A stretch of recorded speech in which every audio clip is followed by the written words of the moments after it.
In asking to come today to talk about this, let me be clear that my story is a public story in that how I experienced depression was featured in Essence magazine about a year ago. I was one of 3 people. It was actually my therapist who recommended me to have them call me, was I willing to share my story. And I was, because of the importance of sharing the story, as Carrie just talked about. For me, it's really critical important to, despite what people may think when you see me, about the challenges that I have as a woman and the challenges I have as a Black woman. And I will tell you that I've had this issue of depression off and on since I was 16 years old. And I was one of those people that raised their hand a minute ago and says, yes, I still have a therapist. Actually, I have a therapist that I see that I talk to by telephone. She lives in Belize. Wow. She actually lived here, and that's when I first met her, but she moved to Belize to carry out her journey in terms of making a difference. But it's a dynamic relationship for me, and one when I needed a therapist again, that I reached out to find her, and I did. And actually, she's in town today, and I'm seeing her today. But I want to, in telling the story, talking about from the time I was 16, and I'm going to quickly go forward with it, I want to start with a poem.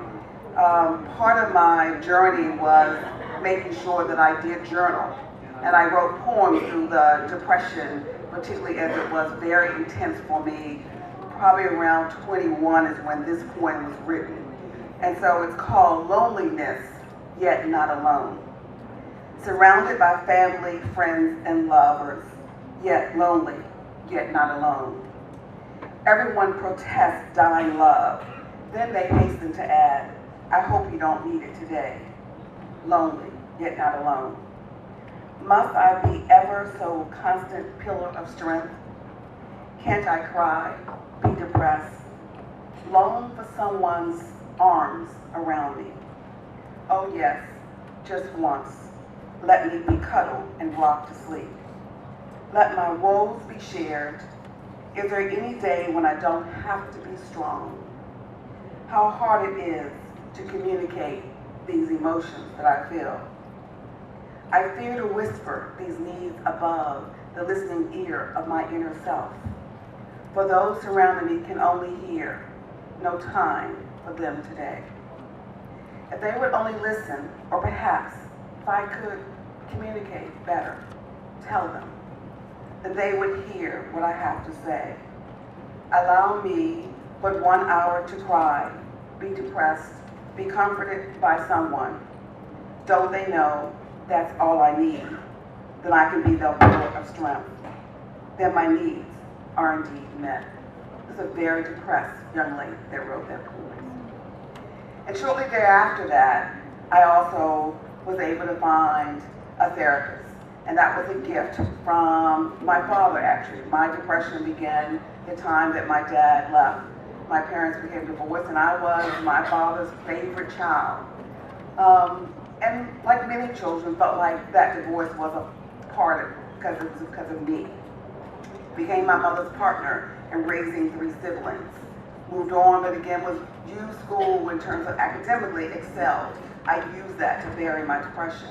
In terms of that, I use that to avoid my feelings and by burying myself into school.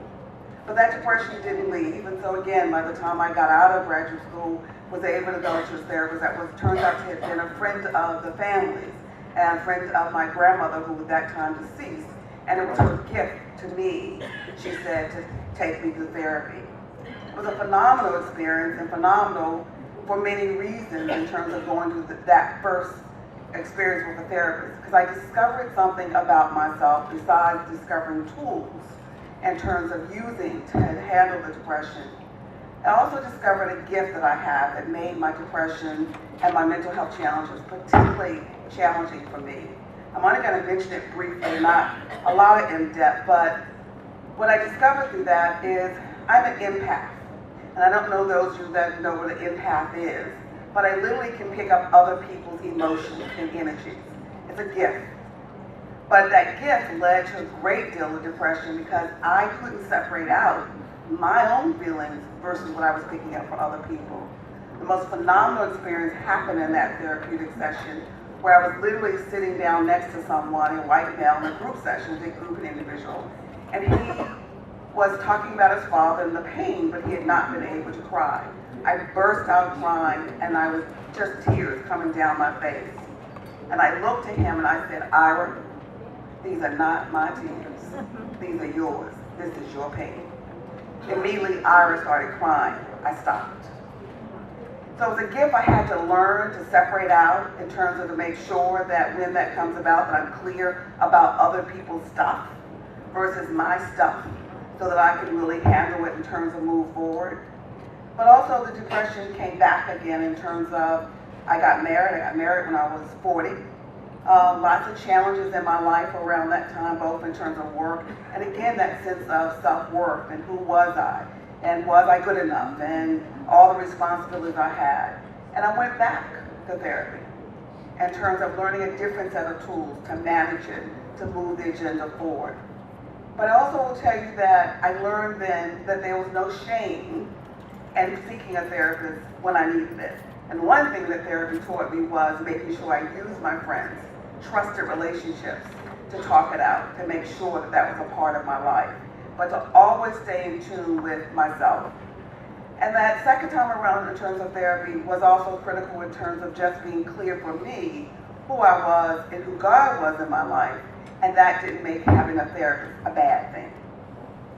But I will also tell you in terms of fast forward, in terms of I talk about this in the article fairly recently, a couple of years I went back to my therapist after a friend said to me, you know, you're handling too much stress right now.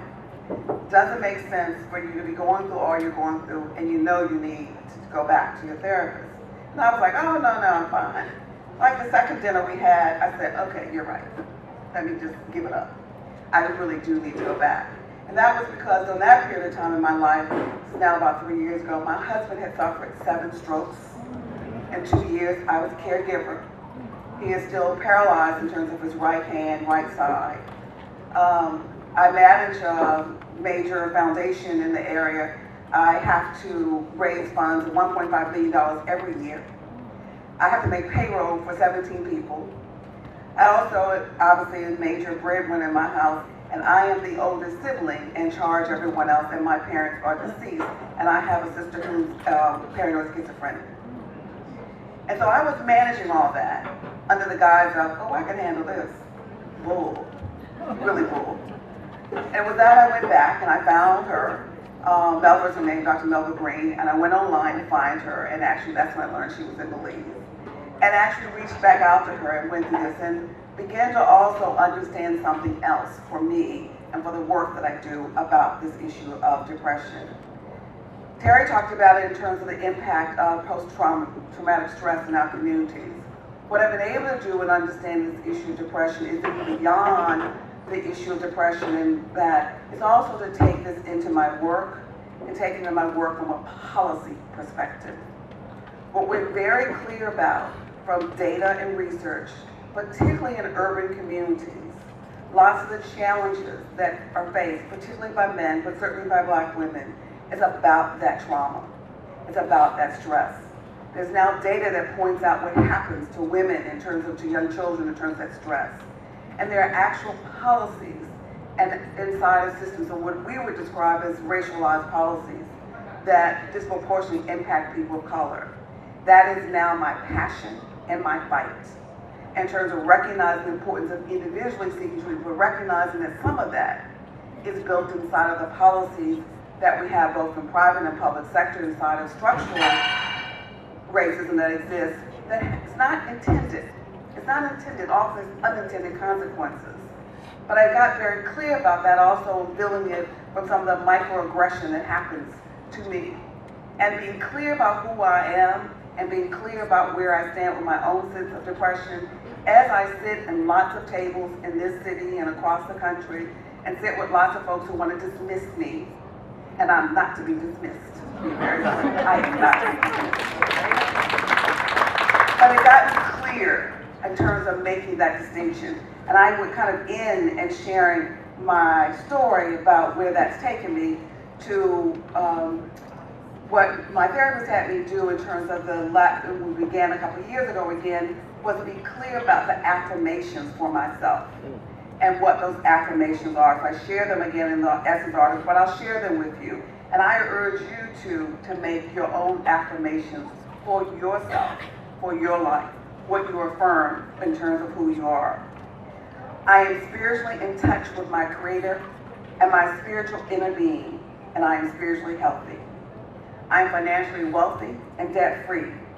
I am healthy, disease-free, and taking care of my health. I am at my appropriate weight, and I feel great. And the last affirmation I'm going to read to you is one that I changed this year. I added a word to it. It is, I'm a phenomenal woman, and I believe in using my greatness for others.